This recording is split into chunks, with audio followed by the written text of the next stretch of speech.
Okay, so for here again, okay, so from here it's like, all right, you kind of see that middle drive is kind of he's kind of being used as distraction. Um, like yeah, again, 15 here.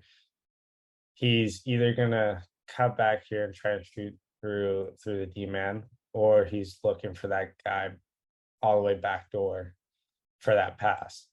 So obviously at this point, all right, he's lost his momentum. He's probably not going to shoot this. If he does shoot it, then he doesn't have as much power. And at this point, everyone's kind of coming back. So you kind of know, all right, I can afford to stay on my feet here. That's a lot of sticks to get through that pass.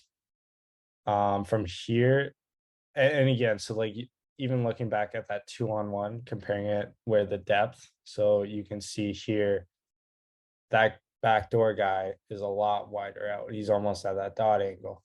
And so I take like I'm a little bit deeper.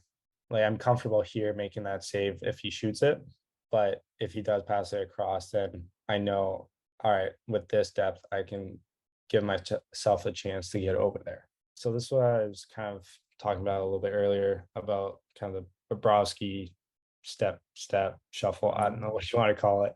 So I kind of to back it up here. So as soon as I see it, I like take that kind of step to the middle. And then so here I'm still fully loaded. My hands and everything are all set to the puck and everything.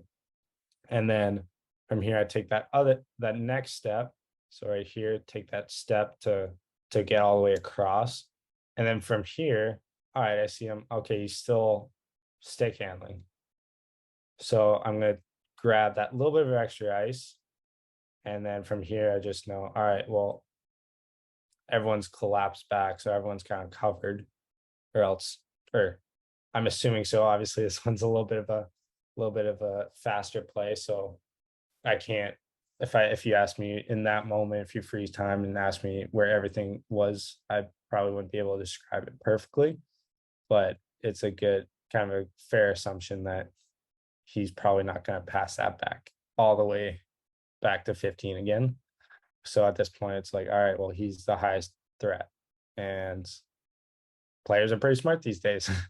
They're gonna know when they're the highest threat. So it just, yeah, at that point is all right, let's be as big as possible. I'm still kind of, I set my feet before the shot actually gets taken so that it's just easier to kind of sink into that shot as it's coming across here. And then I'm not sprawling, I'm not falling back on it. I'm just kind of coming down into it.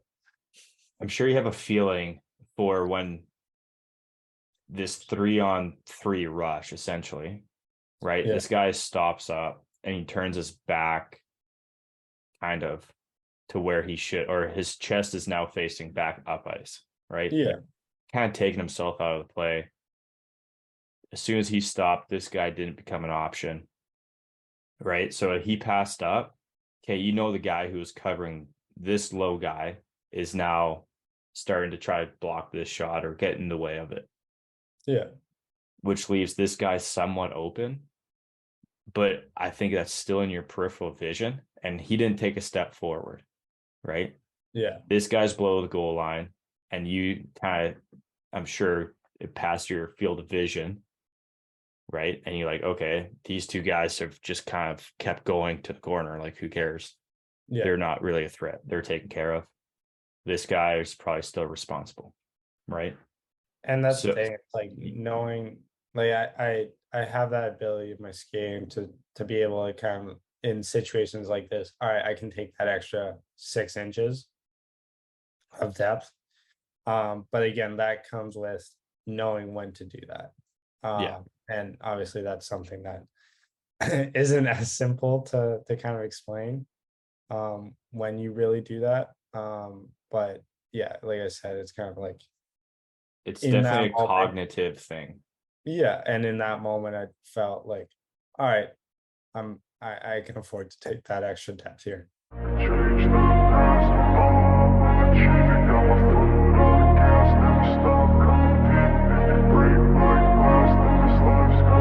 I wanna be the best in the game, invest in my name, check no restraints, I'm obsessed with the pain, I ingest, I retain.